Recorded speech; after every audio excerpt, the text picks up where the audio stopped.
we are having a press briefing patungkol po sa kalalapag lamang po na government chartered flight through our flag carrier, ang Philippine Airlines po. Lulan ang 343 Filipinos po na mula Riyadh. Ito po ay kinocompose po ng mga OFWs na transported po from Kuwait, Bahrain, Al-Khobar, and Riyadh. So this morning, sa ating press briefing po with DMW, DOH, and OWA, we are joined by DMW Secretary Hans Leo J. Kakdak, OWA Administrator Attorney Patricia Yvonne Kaunan, and our DOH Undersecretary Gloria Balboa. So para sa paunang mensahe po, tawagin po natin ang ating mahal na Secretary, Secretary Hans Leo J. Kakdak. Aming salamat po sa inyong lahat. Muli, ang inyong pagpapaunlak, mga katuwang natin sa press corps. At ito nga, yung batay sa inanunsyo din ng ating mahal na Pangulo na charter flights. No? This is the second one, bale.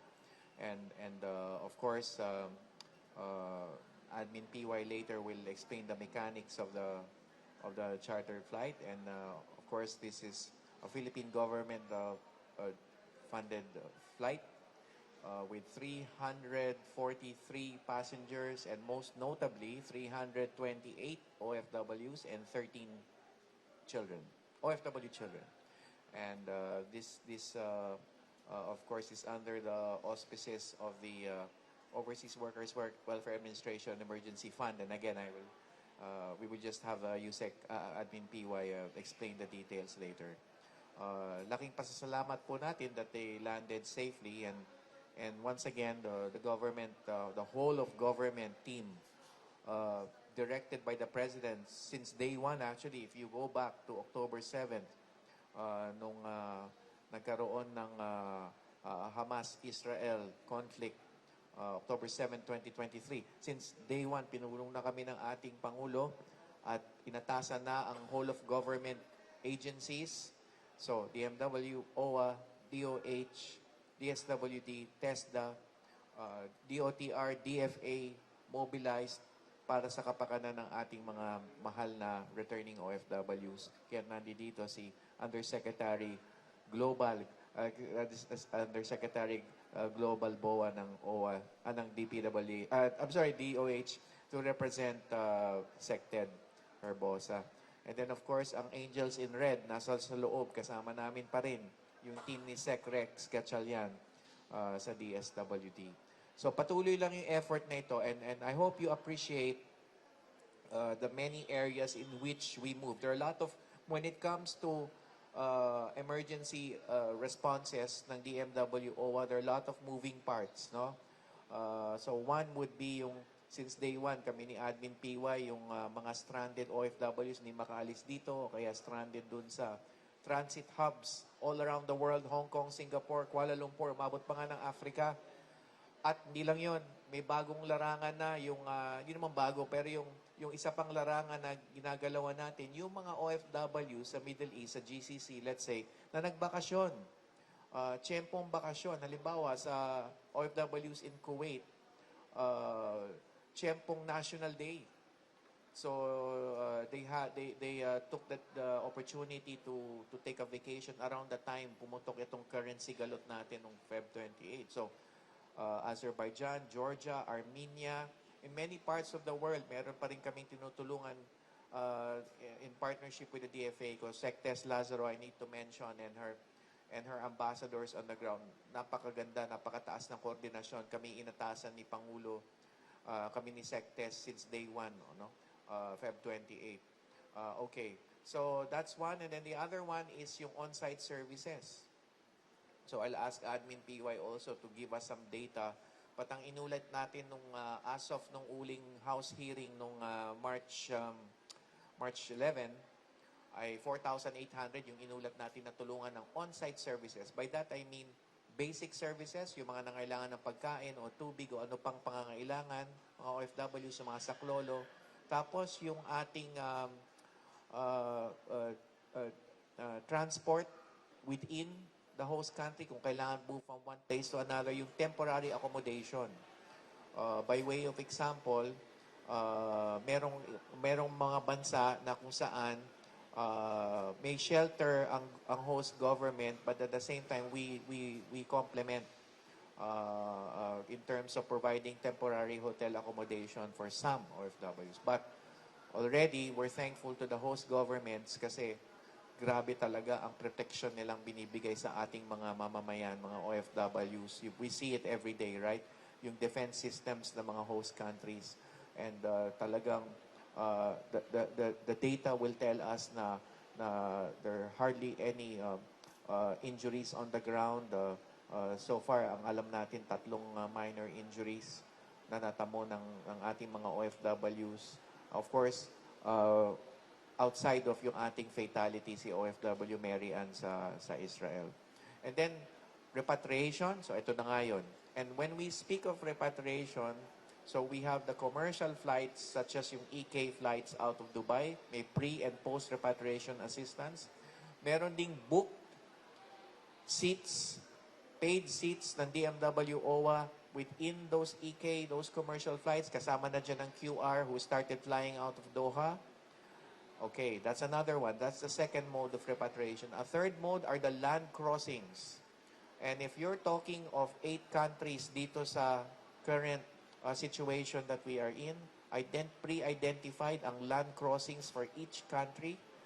Admin PY and I have sent our teams pre-positioned to the areas surrounding these 8 countries kung saan may sasalubong pag may tumawid. So we're thankful also to the countries na kung saan tumatawid yung ating mga OFWs. And then lastly, sa repatriation, itong chartering. So, this is the second effort. Yesterday, the first one arrived. And today, a bigger number of OFWs in this particular charter. And then, sa reintegration, ayan na, yung National Reintegration Network na itinalaga ng Pangulo 2 years ago, ay nandiyan dyan na, nagpupulong kami with DTI, Sec. Chris Roque, nagpulong lang kami ng isang araw. Secretary sa Department of Tourism, Secretary Kiko Laurel sa Agriculture. So, lahat kami are a reintegration network. Kasama na dyan ang DOLE, kung saan magpapa-job fair din tayo, local and overseas jobs sa mga nanunumbalik na kailangan magkaroon ng bagong trabaho. Meron ding livelihood, yung nabanggit ko nga, DTI, DOT, DA. And then yung TESDA, DG Kiko Benitez, sa pagpupulong ng reskilling and retooling. So, in a nutshell, binanggit ko lang uli yan. Nabanggit ko na yan before, but it's always good to reiterate the framework of protection and assistance which the President has ordained for us to do since day one. So, maraming salamat po. At ngayon po, tawagin po natin ang ating OWA Administrator, Patricia Yvonne Kaunan po. Maraming salamat po. Magandang umaga po sa mga kaibigan natin sa media, mga kasamahan po natin sa gobyerno. Magandang umaga po. Maganda talaga ang umaga. Pangalawang chartered flight mula sa pamahalaan. At ngayong araw na ito, no, aabot na ng nasa 1,000, 1,000 ang naiuwi ng pamahalaan. Ibig sabihin po, combination ito ng chartered flights. 2 na po. Kahapon po, lula ng ating mahal na kalihim, Hans Leo J. Kakdak mula United Arab Emirates. Ngayon naman po ay galing po ito sa Saudi Arabia at ang sakay po ay mga kababayan po natin na itinawid mula Bahrain, nagkaroon po ng land crossing, at mga kababayan po natin sa Al-Khobar and sa Riyadh. Bago pa po kung ano-anong balita ang lumabas, ako na ho magsasabi, ang mga kababayan po natin mostly ay mga distressed OFWs galing po sa mga bahay kalinga ng ating pamahalaan. So kaya po nandiyan ang DSWD at ang DOH din dahil po yung mga kababayan po natin na tinulungan ng pamahalaan. Even, yung iba po ay even before pa itong nangyaring kaguluhan sa gitnang silangan. Marami din po sa kanila ang nag-request ng repatriation dahil sa kaguluhang ito. So in other words po, ito po ay yung mga marami rin po kami natanggap na hiling ng repatriation mula sa mga pamilya ng ating mga kababayan. Pangalawa, na chartered flight at sa bilin po ng ating Pangulo at sa direktiba po ng mahal na Secretary, hindi po to ang huling chartered flight. Pero sa announcement dun sa susunod na mga detalye, sa mga susunod na araw po, dahil yan po ay, sabi nga po ng ating Secretary, Sec Hans, hindi po yan basta lang sasakay yung mga tao sa eroplano. No? Meron pong, kaya po tinatawag na yung tinatawid, dahil po kailangan ng mga exit clearances or exit visa at transit visa. Hindi ko kayo pwedeng pumasok sa Saudi Arabia nang walang visa. So ngayon, ang isa pang major announcement natin, 50 ng ating kababayan, unang batch po mula sa Kuwait ay naitawid na at nasa Riyadh na po at inaasahan natin na babalik po sa ating bansa in the next coming days. Ito po ang combination ng efforts ng ating pong one country team, ng DFA, DMW at OWA. Ang ginagawa po natin, as much as possible, kung makakakuha tayo ng commercial flights, no? Ibig sabihin, merong mga ticket tayong nakukuha. Katulad nung unang batch mula Qatar, ay kinukuha na natin. At naman kung katulad dito sa Saudi Arabia, na medyo tayo maraming kababayan na uuwi, dahil nga meron ding tinatawid mula Kuwait, mula Bahrain, at I think, Sec, meron din sa Qatar, no? Pag-aaralan din yung pagtawid ng iba nating kababayan sa Qatar. Ito po ay ginagawa at kaya po tayo naghahaing ng chartered flight. So again, 1,000 na po ang natulungan natin na makauwi. Meaning, para kompleto, mula pre-repatriation, pati repatriation ticket, pati post-repatriation. Sa post-repatriation, nakatoka po sa OWA, ang domestic transportation. Ibig sabihin, pag-provide po ng flight tickets o kaya pamasahe sa land transportation dito po sa ating bansa. Kasama na po dyan ang necessary hotel accommodation kung ang flights po ng ating mga kababayan ay bukas pa o sa susunod na araw, depende po sa schedule ng mga airlines. Okay, kasama rin po, napaka-importante, ang tulong po sa reintegration at pinansyal na tulong. No? Kasama na po yan sa binibigay ng DMW at OWA. Special shoutout po sa ating po mga active OWA members na may dagdag po, no? Dahil yan po ay kahit hindi walang digmaan SEC, USEC, meron talagang programang nakalaan para po sa ating mga active members ng OWA. So meron pong dagdag pang tulong sa kanila na makukuha po nila pag nahatid na po natin sa mga iba't ibang mga regions. Kompleto po ang tulong ng pamahalaan. Hindi lamang tulong pinansyal. No, nandiyan na rin po, mamaya po, i-discuss po ni USEC Global naman yung sa kalusugan. Sa DSWD naman po, meron silang mga psychosocial counseling at tulong din, no? Lalong-lalo na po sa pamilya din ng ating mga kababayang OFW. Yan po ang bili ng ating Pangulo. Siguraduhin na sila ay ligtas, iuwi ang ating mga kababayan na gusto umuwi, at bigyan po sila ng serbisyo ng pamahalaan pagdating nila. So in the next coming days, what you can expect is katulad ng nakita nyo ngayong linggo, araw-araw na darating ang mga commercial flights at later on, magkakaroon ng anunsyo si Sec Hans patungkol sa susunod na chartered flight mula po sa gitnang silangan. Yun lang po muna at maraming salamat po. Maraming salamat po, Admin. Ngayon naman po, ang hihingan natin na mensahe ngayong umaga, Undersecretary Gloria Balboa of the Department of Health. Thank you po. Okay, magandang umaga po sa inyong lahat. Yes, kasama po ang DMW, OWA, and then ibang ahensya. Ang Department of Health po ay katuwang ng gobyerno para ho pangalagaan ng ating mga OFWs, lalo na nga ngayon na nagkakaroon ng repatriation dahil sa kaganapan po sa Middle East. At actually, anytime po na magsabi ang OWA, ang OWA, DMW, si Sec Kakdak, sa DOH na merong repatriation na mangyayari. Andyan ho lagi ang Department of Health na nagbibigay po ng medical teams. Gaya ngayon, meron po tayo dyan doon sa may holding area.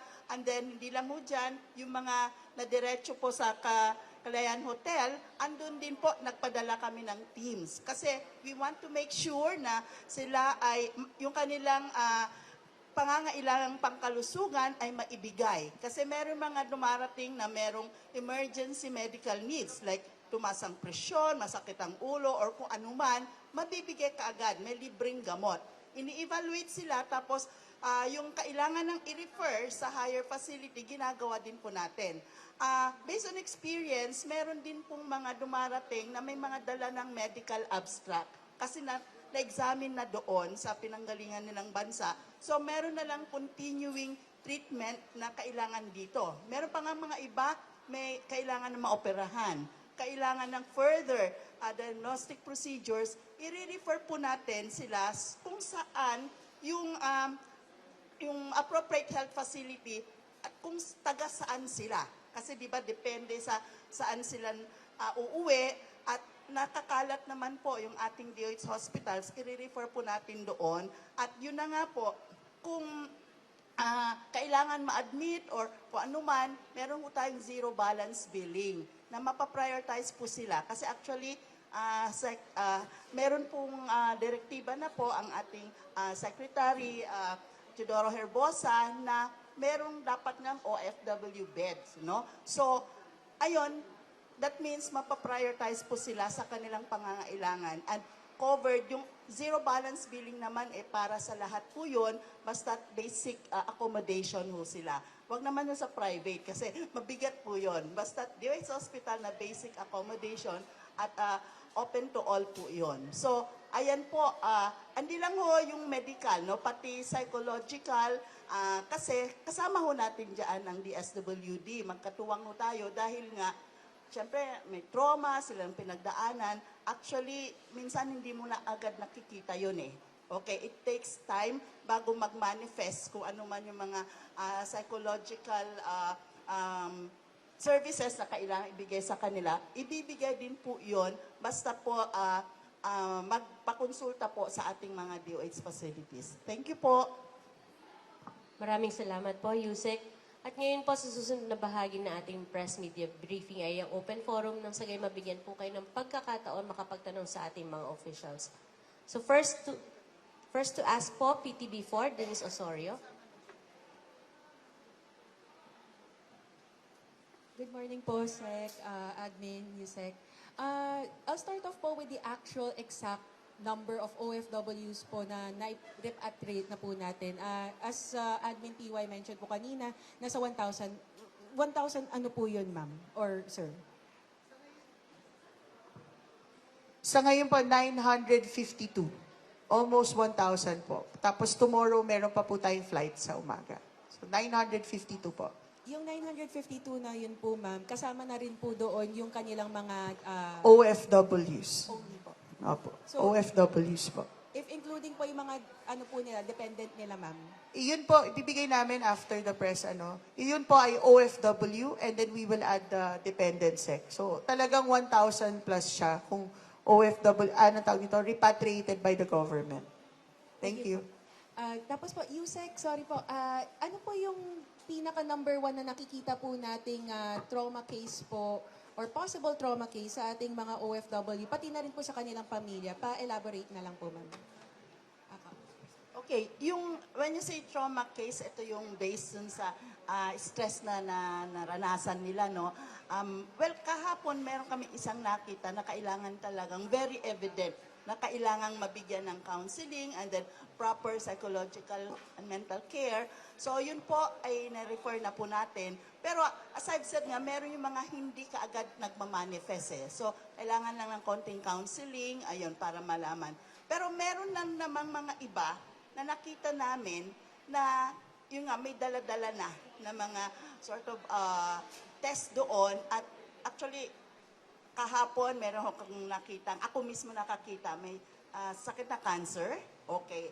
At then, ngayon din, meron ho kasi kaming cancer access program services, no, na binibigay. So, ayun po, i-refer po namin sila doon sa ating facility na pwede silang kung kailang operasyon, maoperahan or further diagnostic procedures, mabigay ng libre po. Ayun, kasi malaki po yung priority ng DOH din na matulungan itong ating mga cancer patients kasi nga malaking gastusin ito. And kailangan tuloy-tuloy na tulong. So, yun, meron ding may pilay daw. So we will refer to the appropriate health facility. Ma'am, pasensya na po. Balikan lang po natin yung mga trauma case po natin. Usually po, how long po does it take for it to be noticeable po? Okay, depende doon sa experience niya kasi. Kaya kailangan una muna meron tayong psychological first aid. Doon nalalaman kung merong evident or yung latent, kumbaga, no, later magmamanifest. So, doon po makikita kung saan siya dapat i-refer. Okay, meron kasi yung kailangan ng hindi lang counseling, meron ding gamot talaga kailangan or meron yung kailangan talaga dalhin sa facility. So, depende doon sa evaluation yung management na ibibigay. Thank you po. Sec Hans, I understand po that... sorry po. I understand po that these OFWs today, nanggaling po sila sa iba't ibang lugar, tapos po kinumpul-kumpul po sila sa Riyadh. Yes, that's right. Okay. Wala lang mapa eh. But just, if there are about 8 countries, 5 countries in the GCC, and 3 in the so-called Levant, Israel, Lebanon, and Jordan. So as I said, may identified exit points. In the case of UAE, there is an air out of, dahil nag-ooperate na yung mga ilang aeroplano doon, and then may land exit point din. In the case of Qatar, there is also a limited air exit point, and there is a land exit point. And in the case of Kuwait, Qatar, Bahrain, there is Saudi. And so from Saudi, yung ginawa ni joint effort naman, of course, on the ground, DFA, MWO, OWA, yung team ni Admin TY, ay dinala sa Riyadh. So convergence is Riyadh. And we're thankful, of course, to the KSA authorities and for the host country authorities and all the countries that I mentioned. Again, I was in UAE yesterday at na-witness ko mismo how the UAE government protects our OFWs, our citizens. So, yeah, but that's the general idea. Of course, I can't go any further details now for security reasons. Sec, last na lang po from me. Sec, ano po yung estimated po natin or number of OFWs that we intend to repatriate po during this time? Got to mention yung augmentation team. So, in all those points of land exit, naka-preposition yung augmentation teams namin ni Admin P around those areas para may sasalo. So may teams that move them to the border in the host countries, and then may teams that also receive them together with, of course, yung DFA. So sinasectes ang laking taas ng level ng coordination and partnership with sectes. And your question is? Yung target po natin, yung estimated number of OFWs po na maiuuwi po natin through repatriation. Well, sa ngayon, we're working on more requests for repatriation.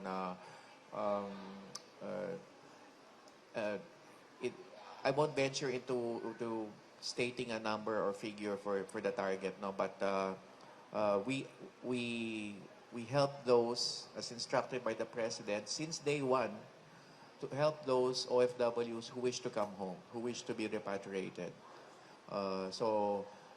Ito naman yung tagubilin ng Pangulo at alam naman natin in a continuing situation na walang alert level, walang voluntary repatriation, mode alert level 3, walang mandatory repatriation alert level 4, meron pa rin mga Pilipinong gustong umuwi, right? They will have their own personal reasons. Maaring panahon na ng bakasyon, maaring plano talaga umuwi, at meron talagang gusto ng umuwi in light of the current situation. So it's a combination of all these factors, and hindi ako magbibigay ng specific estimate, but rest assured, we are helping those who wish to be continue, who have manifested and continue to wish to be repatriated. Next to ask question, IBC 13. Good morning po, Sec. Admin and Yusek. Kanina po may nakausap kami na parang isa siya sa tatlo na hindi kasama sa listahan pero they were able to go back here. Paano po yung naging process nun? You mean wala sa listahan? May isa po kaming nakausap kanina na ang sabi niya parang last passenger na lang daw po sila. Kasi merong mga na-offload because merong problem. So what we did, para sulit yung bayad natin sa charter flight, ang proseso niyan, merong initial list, di ba? Pero may nakaabang kaming 10 kasi dapat sa second charter sila. Gusto namin puno yung eroplano kasi para sulit yung bayad natin. So may nakaabang. Merong 3, bago ka kasi umexit ng Saudi, kailangan meron kang clear yung exit visa mo. Pag may hit ka, hindi ka pa sasakayin ng eroplano. Pero ang gusto namin, punuin yung eroplano. So yung dapat sa second charter, kumuha kami ng 10 na nakaabang, ready sila, at may 3 na offload. So 3 yung nakapasok. Ganon. So parang chance passenger. Another question po, kasi earlier may nakausap din kami na she was abused, kaya nagpa-rescue din siya. Paano po yung gagawin nating tulong para sa kanya in terms of health and also kung makakasuhan ba yung employer niya na ng abuso sa kanya? Araw-araw ginagawa to ng DMW OWA. Yan yung regular naming ginagawa, no? So it starts from our operations sa MWO, Migrant Workers Office. Doon pa lang, no, nagkakaroon na ng proseso. Una muna doon sa As to the Worker. We make sure na yung worker, pag may ganitong report, no, minsan tumatawag yung pamilya, dito natin nasasagot sa ating 1348 call center. Minsan naman, yung worker mismo ang nagre-reach out sa atin sa Migrant Workers Office. We coordinate with the recruitment agency or the employer doon para makuha natin yung worker. Meron tayong bahay kalinga sa Saudi Arabia. And then doon pa lang, we provide immediate medical assistance, of course, welfare assistance, and legal assistance. Nandiyan ang DMW, yung Action Fund. No, we have a retained lawyer po, a retained law firm. Nagfa-file talaga tayo ng kaso para sa ating mga kababayan. No, pagdating naman dito, kaya sabi ko nga this is a flight na merong mga distressed OFW. Tinimbrehan natin in advance yung DOH and DSWD. Kasi sa ganitong kaso ng ating mga kababayan. Dito rin, yung ating mga kababayan, meron din sila ditong legal recourse. Pwede rin sila dito mag-file ng kaso with the DMW, no? And then kami sa OWA, we provide assistance, welfare assistance. Pinaka-importante yung tulong, hindi lang yung pinansyal, kundi yung reintegration. Marami sa mga kababayan natin, ayaw nang bumalik because of the trauma. So, tinutulungan natin sila dito, either upskilling, para makahanap ng mas magandang trabaho locally, or kaya binibigyan natin ng initial capital under the Balik Pinas, Balik Hanap Buhay program ng OWA. Yun po. And for clarification lang po, last question na. Yesterday was the first batch of the chartered flight care of DMW. And today, yung second batch na care of naman ng OWA. Okay po. First question, no? Many of them have already been basically kinalinga na kasi galing sa kanila ng nung nasa Saudi pa sila ay may monitoring na at pagbibigay ng care sa kanila. So that when they arrive here, meron ng care on site na binigay sa kanila, at sabi nga ni admin, patuloy lang yan dito sa pagbabalik nila. Siguro dadagdag ko lang sinabi ni admin yung OFW hospital. So meron tayong OFW hospital to supplement also the DOH efforts. So kasama rin sila sa pagbibigay ng tulong. Maraming salamat po, Sec. Ang susunod naman po magtatanong ay from ABS-CBN. Good morning po. Sa question na po para kay sa OWA po, admin po natin. No? Admin, pwede pong pa-elaborate yung land crossing method natin, kung paano po siya ginagawa, tapos ano po yung mga challenges na kinaharap natin sa pag-repatriate, generally sa mga repatriates po natin. So, una sa lahat, the legwork started as early as yung unang araw pa lang na pumutok itong gulong ito. We had to coordinate yung one country team, of course, led by our Secretary and Secretary Lazaro of DFA and then DMW Secretary Hans at kami sa OWA. OWA's mandate is repatriation and welfare support. No? So, agad-agad, we teamed up with DMW and DFA para lagyan ng tao itong mga lugar na ito sa critical areas, augment our teams, no? Para i-prepare yung logistics. Logistics meaning piliin yung mga hotel base doon sa, I would say, security information that we have on site, yung mga i-rent na mga sasakyan, and then i-prepare din yung ating pag-process ng mga exit clearances ng ating mga kababayan. Bigyan ko ng konteksto, hindi tayo turista sa mga lugar na to. Most of us are contract workers under a work visa.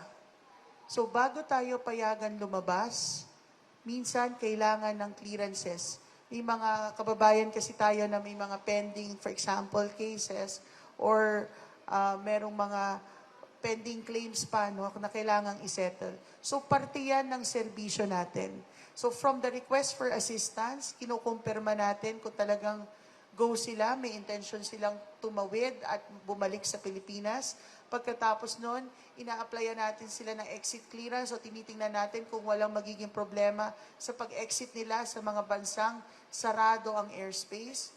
Pangatlo, a-applyan natin sila ng transit visa or visa papunta doon sa bansa kung saan sila itatawid. Pwedeng Egypt yon, pwedeng Saudi Arabia, pwedeng Oman yon. Pagkatapos noon, ay kailangan namin silang ilagay sa isang safe area, di ba? Dalhin sa isang safe area para mas madali ang magiging mobilization sa pagtawid. Sa pagtawid po sa border, yung ating pong embahada sa Saudi Arabia, for example, or sa Cairo, or sa Muscat, nakaabang din dyan kasama ng ating Migrant Workers Office. Isa-isa po, chine-check ang ating mga kababayan, pati mga bags nila palabas kung papayagang lumabas. Pagkatapos nun, sa Kuwait, 8 oras na biyahe papuntang Riyadh. Okay? Sa Bahrain, kasi pinag-usapan ito, bansa ito ha, hindi ito parang mga probinsya lang pupunta sa kabilang probinsya. Sa Kuwait, mga around sa Bahrain, 45 minutes more. Mga over 4 hours travel to Riyadh. No? At dun sa pagta-travel na yon, syempre, yung ating pong care sa ating mga kababayan, no? Yung pagkain nila, yung kanilang well-being. Pagdating sa Riyadh, no? Kasi limitado ang validity ng visang ibibigay. Kasi papunta lang ito, ang purpose lang ay dapat malipad sila. So, nakaschedule din yon kasi hindi pwede tayo lumampas sa panahong yon. And then, yung pag-prepare ng charter flight papunta dito sa Pilipinas. Sana napa-imagine ko sa inyo yung buong prosesong yon. At habang nandoon sila sa Riyadh, which will be, I would say, between 12 to 24 hours lang sila doon sa Riyadh. Nandoon na yung mga welfare assistance natin, yung ating, of course, we provide the meals, tinitingnan natin, may psychosocial counseling na rin on site, at preparation for the flight here. Pagdating po dito, we had to group them into regions. Kasi yung sa Mindanao pupunta, we have to book the flights or arrange their travel to Mindanao. And they would require hotel accommodation, same with Visayas and some parts of Luzon. Iba't iba po may mga assistance. So this cannot be done by one agency alone. That's why we appear here as one government. Yan ang bilin ni Pangulo. So lahat-lahat ng yon, and this allow me to really thank lahat po rin ng mga nagsakripisyo ding mga kasamahan ko po sa gobyerno. I would say medyo at risk din sila because they're actually there dun sa mga critical areas. And nagpapasalamat po kami dito sa aming mga kasamahan na nagbibigay serbisyo po para sa ating OFWs at sa ating bayan. Maraming salamat po. Kasi clarify lang po natin. Yung binabanggit niyo po kanina doon sa whatever reason. So despite of the reasons po na na gusto po nilang banggitin, lahat po sila makakauwi po ano? Sa ganitong emergency responses, it's important to keep Filipinos out of harm's way. Yan, di ba? Naalala nyo yung press briefing ng ating Pangulo. Yan ang pangunahin niyang tagubilin or emphasis. The safety of Filipinos and kasama dyan, katuwang dyan yung effort ng host government. I mean, the host government will know how to protect the persons, the people in its own territory. So, yung desisyon ng isang Pilipino to stay is also mainly because nakatira siya sa isang lugar na highly protected siya ng host country. But at the same time, there is a decision that could be made na pwede na siya o gusto niya niyang umuwi. So pag na dumating sa punto na yon, yan na, tutulungan na natin siyang ng makauwi. And as I said, there could be a variety of reasons and whether or not ang isang tao ay naipit dahil nasa biyahe siya in a transit area like Dubai or Doha at kailangan makauwi or galing na doon at gusto rin makauwi. They're all Filipinos needing to be repatriated at the end of the day.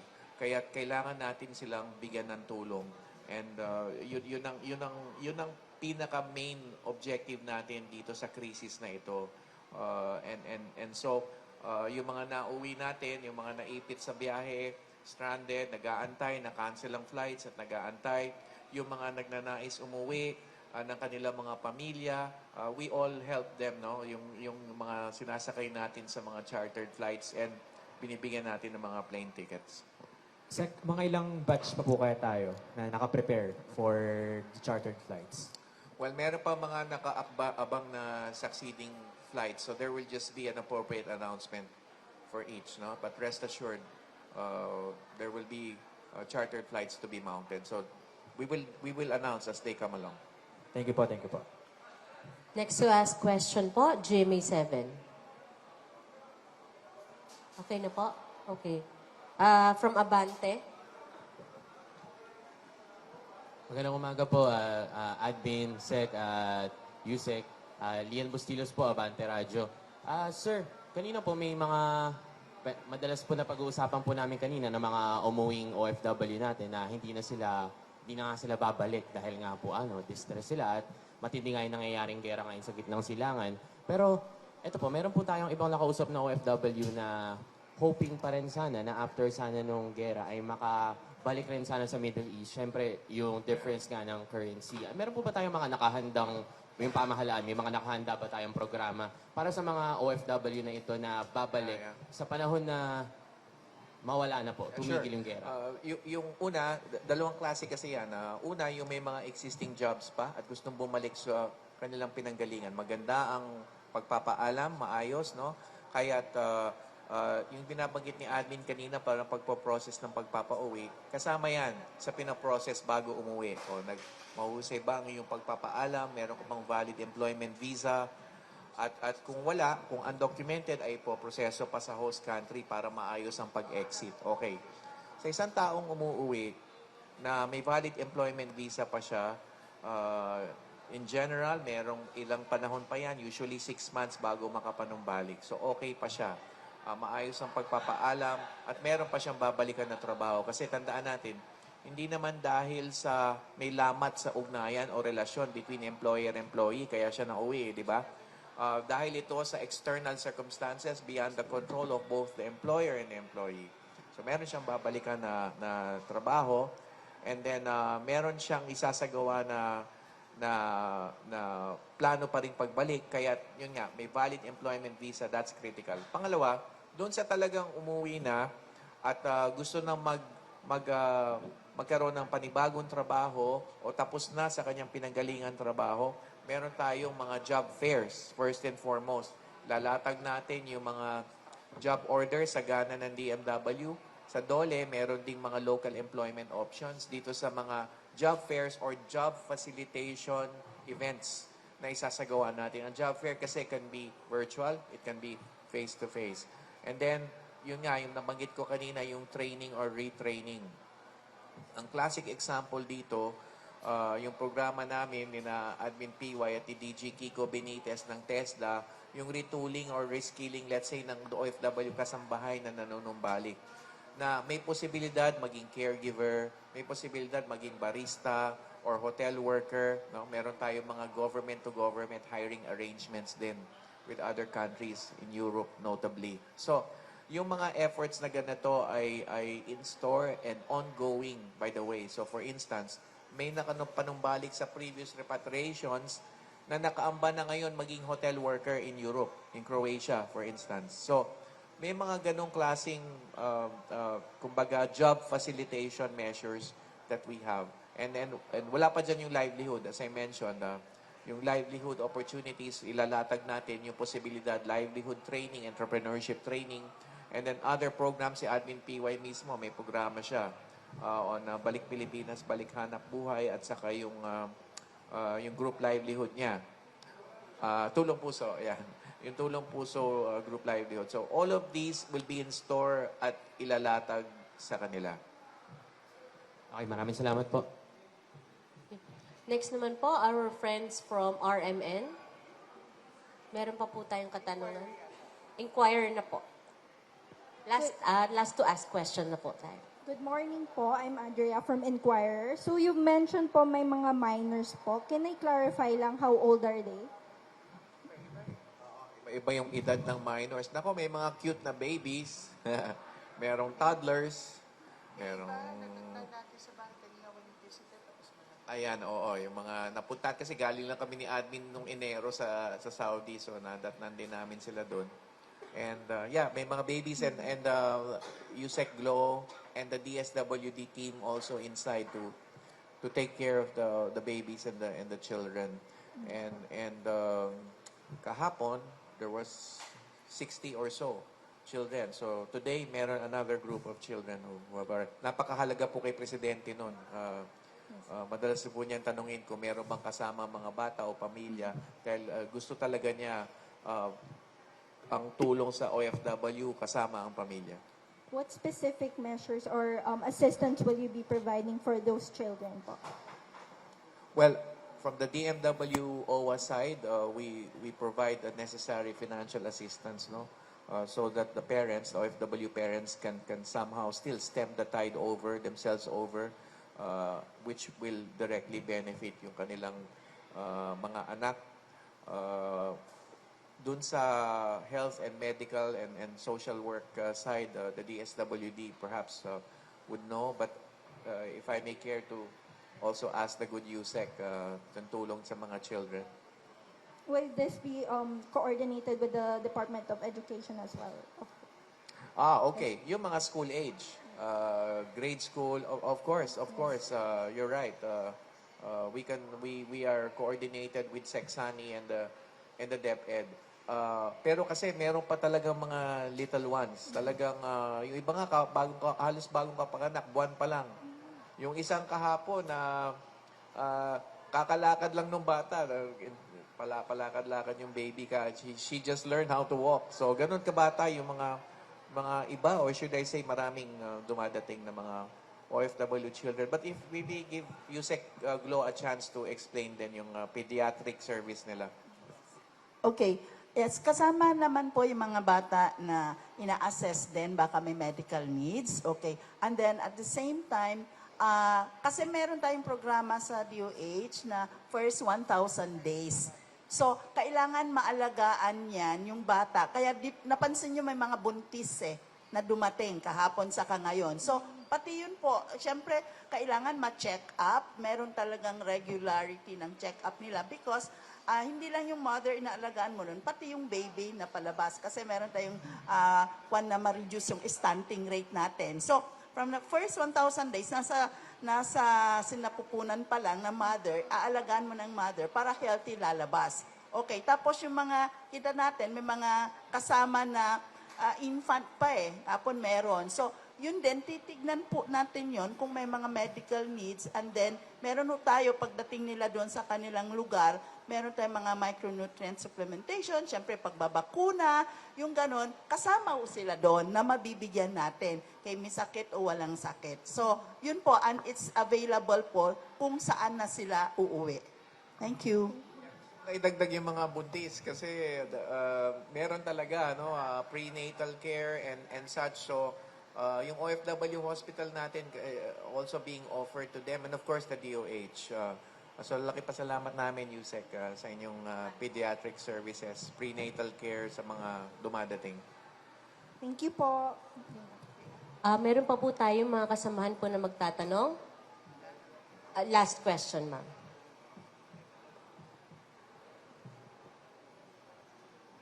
Sek, naalala ko lang po, kanina po sinabi niyo po na 3 po yung ating naitalang injured. Pero po nung nakaraan po, 2 pa lang po sila. So, ito pong pangatlo po nating injured. Ano po yung injury Yeah, po?